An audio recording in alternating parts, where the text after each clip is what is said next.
Hey, Dave here, and today we're going to dive into the delicious history of Dayton, Ohio. Now, I've gone to the corner of Cincinnati and Concord Street, and you may be asking why. Well, because either that building there,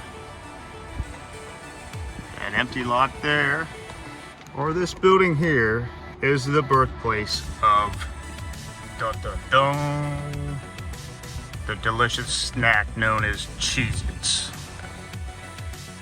The Cheez-It brand snack biscuit, the basically 1-inch by 1-inch snack that we know and love today, was started by the Greene and Green Company here in Dayton, right at this corner, by Father John Greene, his son Weston Greene, and eventually their brother Joseph Greene joined the company.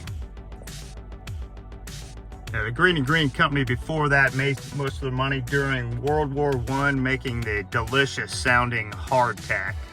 It's a cracker-like biscuit that the troops used over World War I that was able to be sent over and remain crisp. I've never had it, so anybody out there has had some hardtack and can attest to its deliciousness, send a message down below. Now, Cheez-Its are made with real cheese, but their key ingredient, paprika. There we go, spit it out, Dave. Paprika, say that twice. And it was made by the Green Green Company here from 21 until, I believe, 1932. They sold out to what would become the Sunshine Biscuit Company, which would maintain a factory here until around 1972. Sunshine was eventually bought out by Keebler in 1996.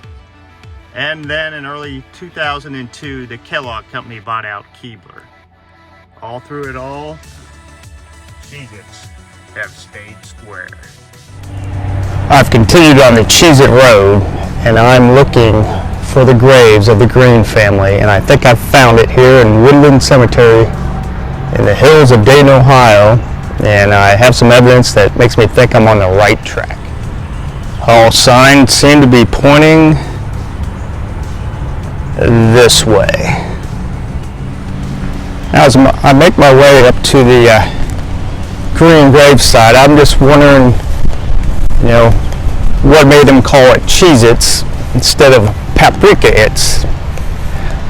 Marketing, I assume. I mean, would anybody out there eat Paprika-Its? Why can't I say paprika? Paprika-Its. Paprika-Its? Paprika. And the Cheez-It arrow seems to point me in the right way. I have, yes, ladies and gentlemen, I have arrived at the grave of Weston Greene. So it looks like Mr. Greene's grave here has seen a little bit of rough times. I'll try to clean this up a little bit, and we'll see what the after photo looks like. Well, I did the best I could just using a stick to clean that off, but this is Weston's grave, and I know this is his because of the death year of 1926. He died on December 29th. I believe was something wrong with his appendix. So this was when it still was the Green and Green Company and he was running it.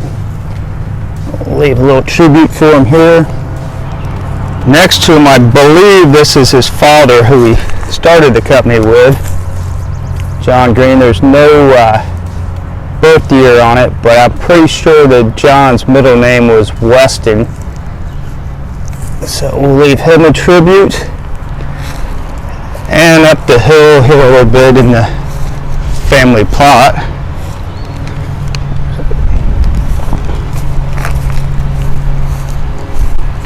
this is what I believe to be Joseph Greene, who would later run the company after his brother's death, and even after they merged with Sunshine Biscuit Company, he would become the president of that company and lead it for quite a while.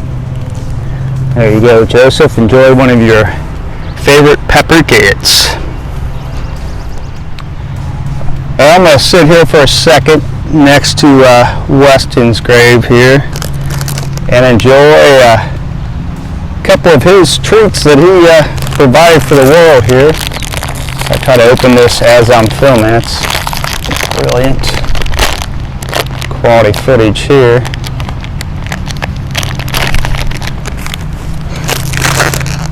Alright. Sometimes it takes two hands.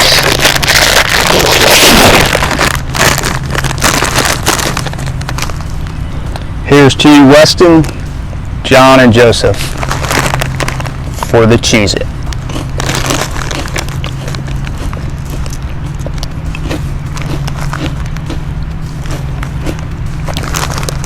Thank you for watching, and who knows where the toll road will lead to next.